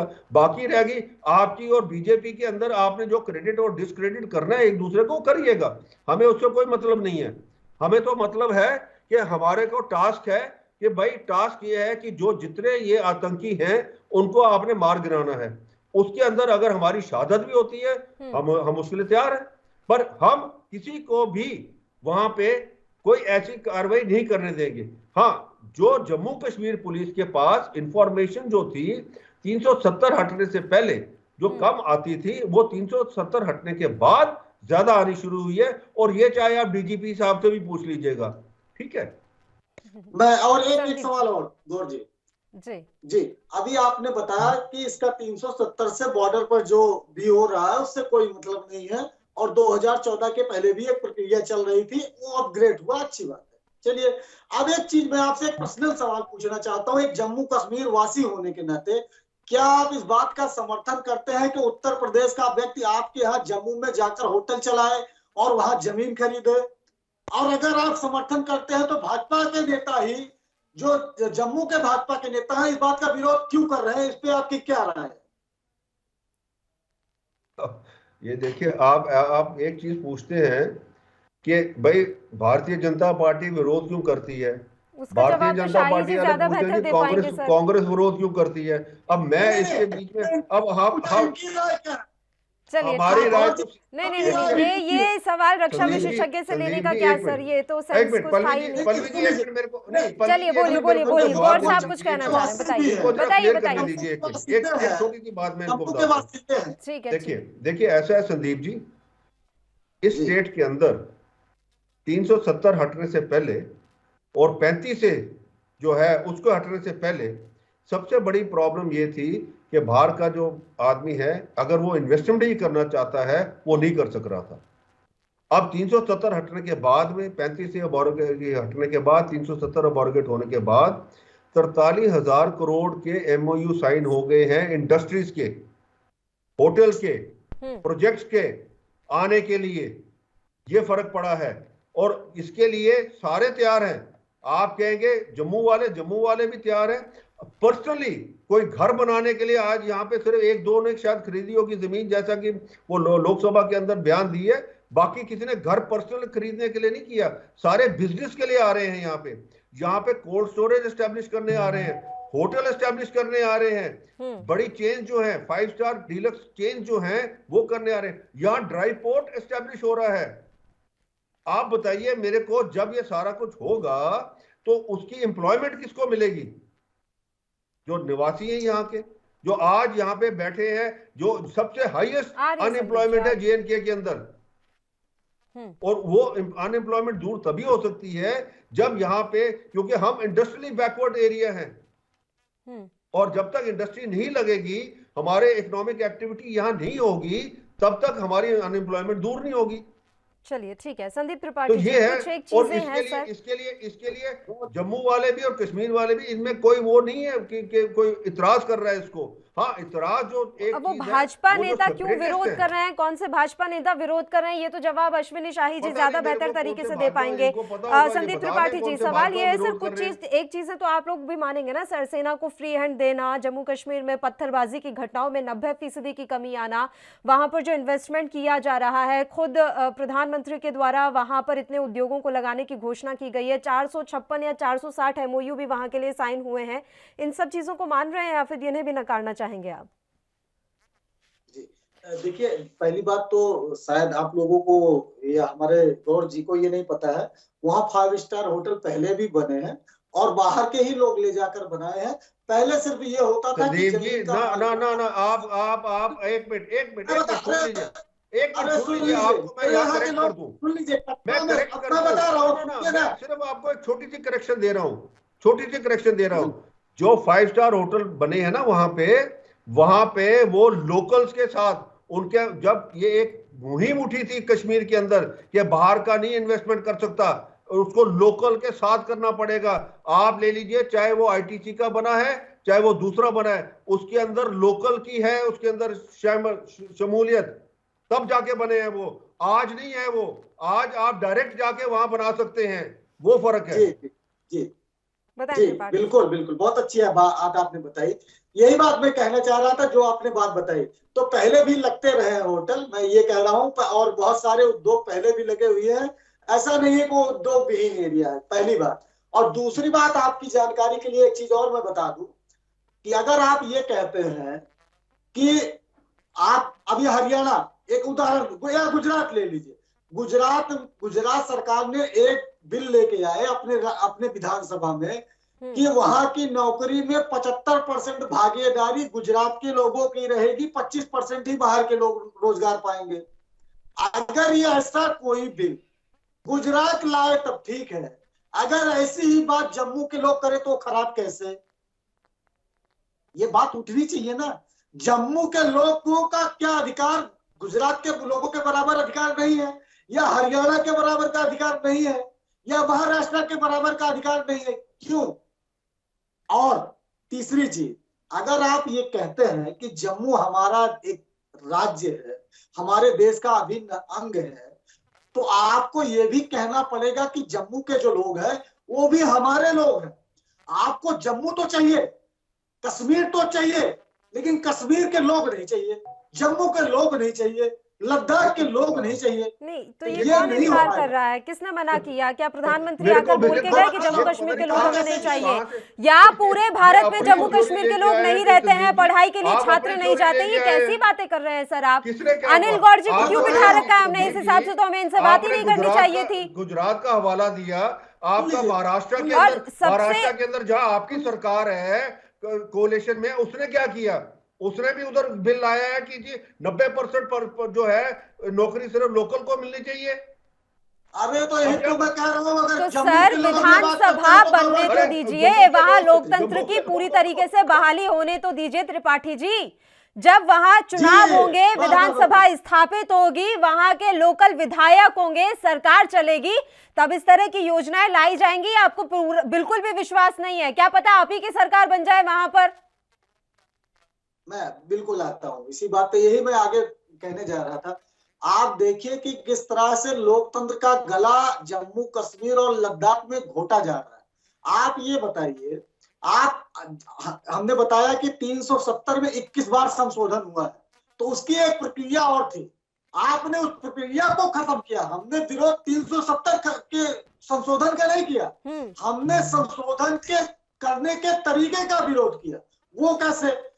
देखिए, पहले ये होता था कि विधानसभा से वो पारित होकर जाता था, हम ऐसा माहौल बनाते थे, वहां लोगों को विश्वास में लेते थे, और वहां से बिल पास होकर वो आता था लोकसभा में, वहां पर ऐसा है, जो कार्रवाई इन्होंने की, आपने भी वही कार्रवाई पीछे की थी जब संशोधन लाए थे, इसी हिसाब से गवर्नर रूल के अंदर ही लाए थे आप। तो आप छोड़ दीजिए, क्यों उसको बार बार उठाते हैं, मेरे को समझ नहीं आती।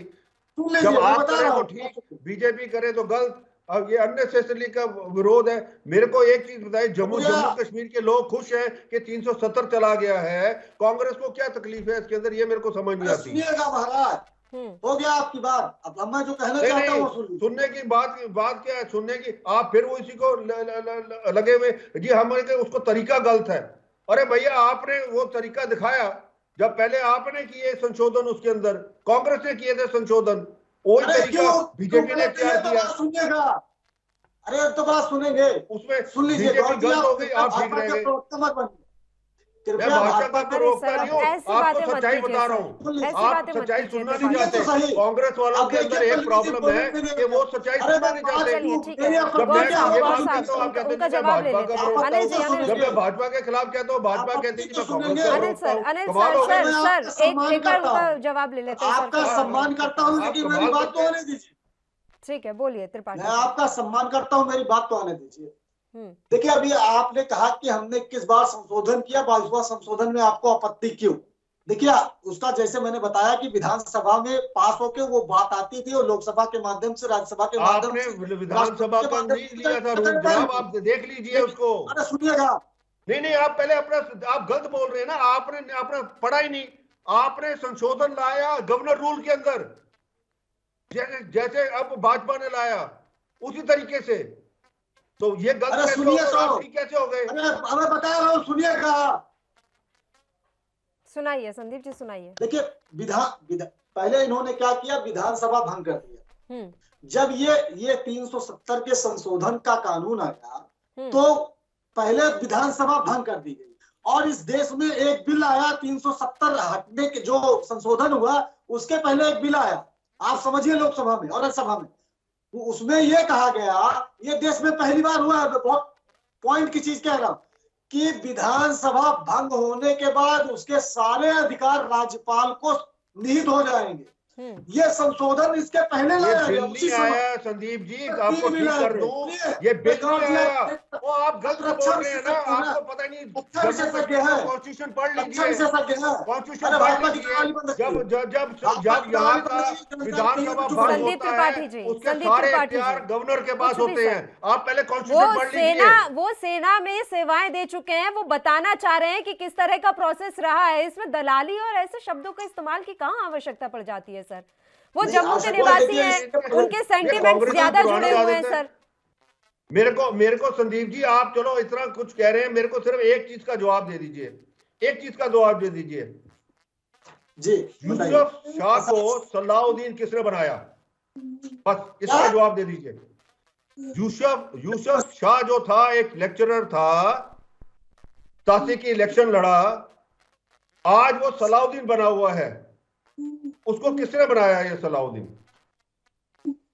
पल्लवी जी, कृपया आप सवाल दोहरा देंगे? वापस अनिल जी दोहरा देंगे सर, आप सुनिए तो सही। इतनी देर से आप वो इंटरप्ट कर रहे थे तो आपको उनकी सारी बात सुनाई दे रही थी, अब वो सवाल कर रहे तो आपको सुनाई नहीं दे रहा है। अनिल एक सेकंड, उनसे वापस मैं कह देती हूँ। वैसे वो मैं भी बोल देती हूँ। यूसुफ शाह हैं सर, जो लेक्चरर थे, उन्होंने चुनाव लड़ा, उसके बाद उन्हें सलाउद्दीन किसने बनाया, वो शुरू से ये सवाल पूछ रहे हैं। आपसे पहले भी एक कांग्रेस के प्रवक्ता हमारे साथ जुड़े थे, वो भी इस बात का जवाब नहीं दे पाए। तो एक बार फिर से अनिल जी, आप उनको अपनी भी भाषा में समझा दीजिएगा एक बार सवाल। हाँ जी, क्या पूछ रहे हैं आप? यूसुफ थे, वो चुनाव लड़े थे, और सलाह, अनिल जी से सुन तो लीजिए सर। अनिल गौर जी बताइए। आप सलाउद्दीन का नाम सुना है आपने? सैयद सलाउद्दीन का? जी नहीं, मुझे नहीं जानकारी है। जानकारी बहुत अच्छा है। फिर आपको जानकारी, जिसका वो हिजबुल मुजाहिदीन का चीफ है वहां पे, और हिंदुस्तान के अंदर सारे कारनामे कर रहा है। वो एक लेक्चरर था जो 87 की इलेक्शन लड़ा, जिसके अंदर राजीव गांधी फारूक अब्दुल्ला अकॉर्ड था आपका, और उस इलेक्शन में लड़ा, उसको हराया गया, और उसके साथियों को बंद करके मारपीट की गई उनके साथ जेल के अंदर। और बाद में उनको जब रुबिया सईद को किडनैप हुई, उनको छुड़ाया गया, और आज वो सैयद सलाउद्दीन बना हुआ है। मैं यही पूछ रहा हूं कि उसको किसने बनाया? बिल्कुल बिल्कुल बिल्कुल बिल्कुल। देखिए, इनको उन्हीं लोगों ने बनाया जिन्होंने कंधार में आतंकवादियों को छोड़ के आया। हाँ, बिल्कुल बिल्कुल बिल्कुल बिल्कुल सही बात, आपकी बात बिल्कुल सही है जी। अकॉर्ड राजीव गांधी फारूक अब्दुल्ला का हुआ, राजीव गांधी फारूक अब्दुल्ला का अकॉर्ड है उधर। वो उस टाइम सरकार फारूक अब्दुल्ला की थी, और आप कंधार में पहुंच गए। चलिए ठीक है, बहुत अच्छा, मेरे को जवाब मिल गया। Thank you very much, thank you very much, आपका जवाब मिल गया, क्योंकि आप उसको मैं जवाब दे रहा हूँ। आपने कहा कि किसने बनाया, तो मैं यही बता रहा हूँ कि हिजबुल मुजाहिदीन संगठन ही जिसका है, उसको कंधार तक छोड़ने कौन गया था?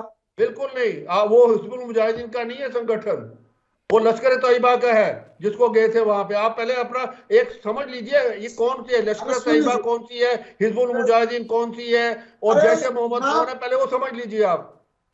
बिल्कुल, जैसे मोहम्मद, मैं समझ रहा हूं, मैं कहना क्या चाहता हूं। चलिए ठीक है। एक छोटी सी बात है इसमें कि जम्मू कश्मीर अब जो है मैं ना तो आपको पता है, ना तो मैं बीजेपी का प्रवक्ता हूं और ना ही मैं कांग्रेस का। मैं जो सच है यहाँ का स्थिति जो है वो यही है कि लोग अब जो है बाहर निकल गए हैं और वो इस आतंक के खिलाफ खड़े हो गए हैं और आप उसी का नतीजा देख रहे हैं। देखिए, चाहे आप तंगधार से लेकर आप जम्मू के बिलावर तक ले लीजिए, सारी जगह एक आशा है लोगों के अंदर कि भाई अब जो है आतंकवाद खत्म हो रहा है, नॉर्मलसी आ रही है और जितना ये पैसा और जो प्रोजेक्ट्स आ रहे हैं गवर्नमेंट के, वो हमारे को यहाँ तरक्की देंगे और एम्प्लॉयमेंट देंगे। और उसके अंदर भागीदारी जो है वो लोगों की है। एक चीज जो है इनको मैं बताना चाहता हूं, देखिए आप कहते हैं जो 35A जो है, 35A जो कॉन्स्टिट्यूशन के अंदर लाया गया, वो तो बिना पार्लियामेंट की मंजूरी के भी लाया गया, वो तो चुपके से उधर से इंसर्ट कर दिया गया वो कॉन्स्टिट्यूशन के अंदर, वो भी आप पढ़ लीजिए। संदीप त्रिपाठी मैं जवाब दे देता हूँ जी, बताइए जी। अभी जब मैंने कहा तो आतंकवादियों में संगठन के नाम पर हमारे जो है रक्षा विशेषज्ञ जी को आपत्ति है। अरे महाराज, वो आतंकवादी है कोई भी नाम हो, और आतंकवादियों को अभी छोड़कर आए थे कांधार तक। अगर आपको किसी ने भाजपा की बात कर रहा हूं, अरे बहुत सारे हमारे जो है सेना के लोग, बीके सिंह क्या है, जनरल थे, आज भाजपा के नेता है ना। तो अगर मैं ये कह रहा हूं आपको, तो आपको बुरा नहीं मानना चाहिए। अगर इस तरह की टिप्पणी और इस तरह की बात आप डबल स्टैंडर्ड की करेंगे तो बिल्कुल आप पर भी प्रश्न चिन्ह खड़ा होगा, तो इसको बुरा मत मानिए। ये डबल स्टैंडर्ड कांग्रेस के हैं, मेरे नहीं है, मेरे नहीं है। आप सच्चाई को सुनिएगा। देखिए, आपने पेशेंस नहीं है, आप सच्चाई को देखना नहीं चाहते, आप सिर्फ एक तरीके से आप बयानबाजी में ज्यादा लग जाते हैं। आप अनुशासन की बात करते हैं, ठीक है। एक तरीका है। अब मेरी बात तो आने दीजिए। आप जो बयानबाजी करें, मैं उसको बयानबाजी में आना नहीं चाहता आपके साथ। पॉइंट टू पॉइंट बात कर लेते हैं ना सर, मुद्दे पर आपके हिसाब से मुद्दे पर आ जाते हैं। संदीप त्रिपाठी जी बताएं जी। तो जो अभी आपने ये सवाल उठाया कि उसको किसने बनाया, तो जिनकी आप अब्दुल्ला जी की बात कर रहे हैं, फारूक अब्दुल्ला जी के साथ भी भाजपा का अलायंस रहा है, लेकिन उस पर आप सवाल नहीं उठाएंगे। महबूबा मुफ्ती जी के साथ भी इनका अलायंस रहा है, उन पर आप सवाल नहीं उठाएंगे। भाजपा से सवाल आप पूछ ही नहीं सकते हैं। क्या बताइए, अब्दुल्ला जी के साथ सरकार में आप थे, क्यों थे? आप आज कैसे राष्ट्रवाद की बात करते हैं? अब्दुल्ला पर सवाल कैसे उठाते हैं जब उन्हीं के साथ आप सत्ता में थे? मुफ्ती के महबूबा मुफ्ती जी जो आतंकवादियों का नारा लगाती हैं जय का, उन्हीं के साथ सत्ता में आप रहे, आप जम्मू की सत्ता चलाए, आप उनसे सवाल नहीं पूछेगा। सारे सवाल आपको कांग्रेस से पूछने हैं, तो सवाल उठेगा। आप देखिए टेंडेंसी क्या बात हो रही है। हमने एक टेक्निकल चीज बताई कि उस समय जब 370 में जो है संशोधन हुआ, तो उस समय ये जो संशोधन हुआ है वो जम्मू अकेले पे लागू नहीं होगा, वो पूरे देश पर लागू होगा। कि उत्तर प्रदेश में कोई संशोधन करना हुआ केंद्र सरकार को, तो यहाँ की विधानसभा भंग कर देंगे और सारा राज्यपाल में अधिकार निहित हो जाएगा विधानसभा का, और कोई भी बिल आप पास करा लेंगे, विधानसभा की जरूरत नहीं होगी। तो ये उत्तर प्रदेश की भी लड़ाई है, जम्मू कश्मीर अकेले की लड़ाई नहीं है, वो लड़ाई उत्तराखंड की भी है, वो लड़ाई जो है पंजाब की भी है, सारे प्रदेशों की है। हमने ये कहा कि हमने 370 के संशोधन का विरोध नहीं किया, हमने धारा 370 के हटाने के तरीके का विरोध किया। जिस तरीके से इन्होंने हटाया और संशोधन किया, हटी तो आज भी नहीं है, पहली बात आप समझिए। तो आप आज इस परिप्रेक्ष्य में आप हटाकर बहुत बड़ी बड़ी बातें करते हैं। तो आज कश्मीर क्यों नहीं खुला है? आज भी वहां कर्फ्यू क्यों लगा हुआ है? आज भी आपने लोगों को बंद करके क्यों रखा है? और आप एक बहुत बड़ी बात मैं पूछना चाहता हूं, मैं गया हूं जम्मू और कटरा में, हमारे बहुत सारे लोग रहते हैं, हमारे रिलेटिव के वहां किराए के होटल चलते हैं, इसलिए मैंने तुरंत बता दिया कि होटल की ये सिचुएशन, ये तरीका है। तो आप समझिए, मैं एक सवाल गौर जी से पूछना चाहता हूं कि आप, अच्छी बात है जम्मू रहते हैं, आप कल्पना करिए कि आप कश्मीर रह रहे होते और आप कास्ट और रीजन भी आपका दूसरा होता और आपको 2 साल बंद रहना पड़ता घर में आपको कैसा लगता? अच्छा लगता या खराब लगता? आप बताइए। आपकी कीमत वहां के लोग क्यों अदा करें? आप बताइए, इस बात का जवाब कौन देगा? हमने ये कहा कि जितना अधिकार संदीप त्रिपाठी का है उतना भी वहां पर मकबूल का है, वहां पर भी वहां के रहने वाले संदीप त्रिपाठी का है, वहां भी रहने वाले गौर जी का है, वहां पर रहने वाले शाही जी का है। तो ये बात अगर मैं कह रहा हूँ तो इसको आप डबल स्टैंडर्ड या दूसरे परिप्रेक्ष्य में क्यों लेके जा रहे हैं? हम तो अभी की बात कर रहे हैं ना। और जैसे मैंने कहा, अभी आपने कहा कि कौन से नेता ने विरोध किया, भाजपा के नेताओं ने इस बात का विरोध किया है। आप इस बात को मानिए कि वहां पर जमीन जो है बाहर के लोग आकर नहीं ले सकते हैं, और ये पूरे देश में बहुत सारे राज्यों में है, हिमाचल में है, ठीक है सर, महाराष्ट्र में है, चर्चा कुछ जारी जिलों रखेंगे, में। बीच में रोक रही हूँ आपको, बस एक छोटे से ब्रेक के लिए हमें यहाँ पहले रुकना है, फौरन हाजिर होंगे।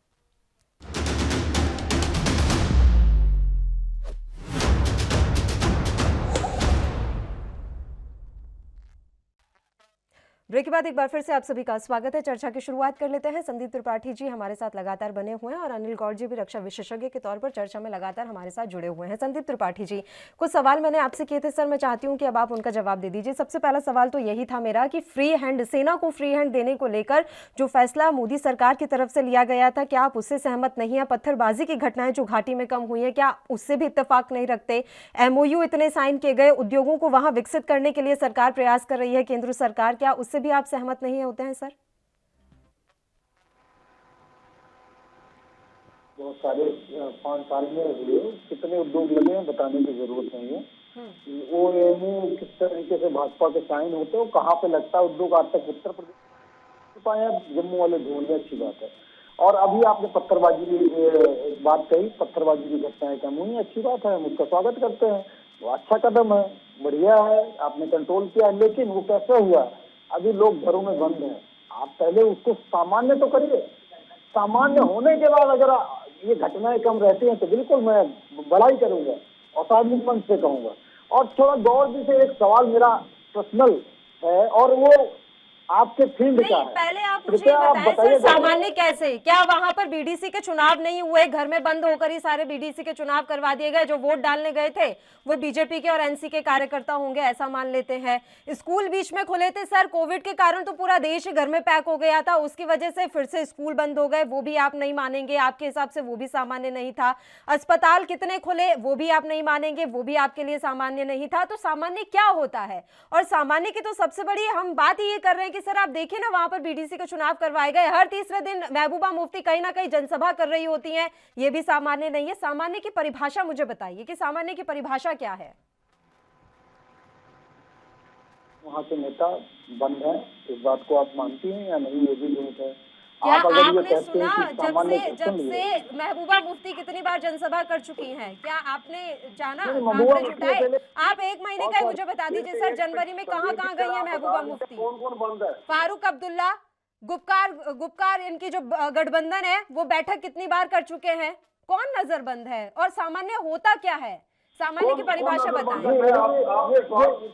बताता हूँ सामान्य क्या होता है। सामान्य वही होता है, अरे भाई आप जम्मू वाले हो, बताइए की बात हो रही है, बताइए।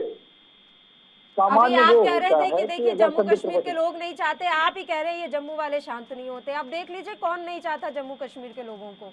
आप फिर बोलते हैं कि देखिए मोदी शाह चाहते तो हैं जम्मू कश्मीर, लेकिन यहाँ के लोगों को नहीं चाहते। बताइए संदीप जी। देखिए सामान्य वो होता है कि जिस प्रकार से मैं जम्मू जाता हूँ और माता वैष्णो देवी जी के दर्शन करता हूँ, उसी तरीके से मुझे सामान्य तरीके से जिस दिन मैं डल झील जाकर और जो है शिकार पर बैठकर कहवा पीकर चला आऊंगा, उस दिन सामान्य में मान लूंगा कि सामान्य है। और कितने पर्यटक गए हैं आप आंकड़े उठाकर देख लीजिए, बताने की जरूरत नहीं है, ये पहले भी और आज भी 7 साल में क्या हुआ है। तो आप अगर ये कहते हैं श्रीनगर के इलेक्शन में वोटिंग परसेंटेज हमारे समय में बढ़ा, आज आपके समय में स्थिति क्या है, यह बताने की जरूरत नहीं है। जब तक आप लोगों का विश्वास नहीं जीतेंगे, देखिए जम्मू की सिचुएशन और कश्मीर की सिचुएशन अलग होगी, इस बात को गौरव जी भी मानते हैं और पूरा देश जानता है। आज आपने क्या किया कि आपने लद्दाख को अलग कर दिया, आपने डिफरेंट अलग कर दिया जम्मू को, आपने अलग कर दिया कश्मीर को। और अगर आप जम्मू की तुलना कश्मीर से करेंगे कि जम्मू में हालात बढ़िया, तो जम्मू में तो पहले भी हालात बढ़िया थे। कौन सी गड़बड़ थी? मैं तो वहाँ लगभग 11 वर्षों से माता जी का लगातार दर्शन करने जाता हूँ, अब तक लगभग 20 बार मैं वैष्णो देवी गया हूँ, तो मुझे तो कभी वहाँ लगा ही नहीं कि यहाँ पर कुछ है, गड़बड़ भी है, यहाँ पर आतंकवाद है या टेररिज्म है, कभी ऐसा नहीं लगा। और मेरी सिस्टर वहाँ से जो है वो BEd का कोर्स किया हुआ है वहीं के स्कूल से, मैं जाता था उसको लेकर, मुझे कभी नहीं लगा जम्मू में। तो जम्मू और कश्मीर की सिचुएशन अलग है। पहली बात, इस बात को हमें समझना होगा। गौर जी आप सुरक्षित स्थान पे हैं और पहले भी थे, आज भी हैं। गौर जी से मैं जो सवाल पूछना चाहता था, गौर जी कृपया आप बताएं कि क्या कश्मीरी पंडितों को जब कश्मीर से भगाया गया तो क्या उस समय कांग्रेस का शासन था या किसका शासन था? और चलिए जिसका सर, शासन था अभी समय की कमी है, मैं इजाजत भी नहीं दे पाऊंगी सर, वक्त ही इजाजत नहीं दे रहा है कि अनिल गौर जी इस बारे में जवाब दे पाएं। अगली बार फिर हम इसी मसले पर चर्चा रखेंगे और जानेंगे जरूर, विस्तार से चर्चा होगी कि आखिर अभी जम्मू कश्मीर में चल क्या रहा है, किस तरह की परिस्थितियां वहां पर हैं, हालात सामान्य हुए हैं या नहीं हुए हैं। फिलहाल आप तमाम मेहमानों का शुक्रिया चर्चा करने के लिए, आप हमारे साथ जुड़े। और इसी के साथ राष्ट्रधर्म में भी फिलहाल के लिए इतना ही, मुझे दीजिए इजाजत। देश और प्रदेश की तमाम ताजा और अहम खबरों के लिए आप देखते रहिए ANB न्यूज। नमस्कार।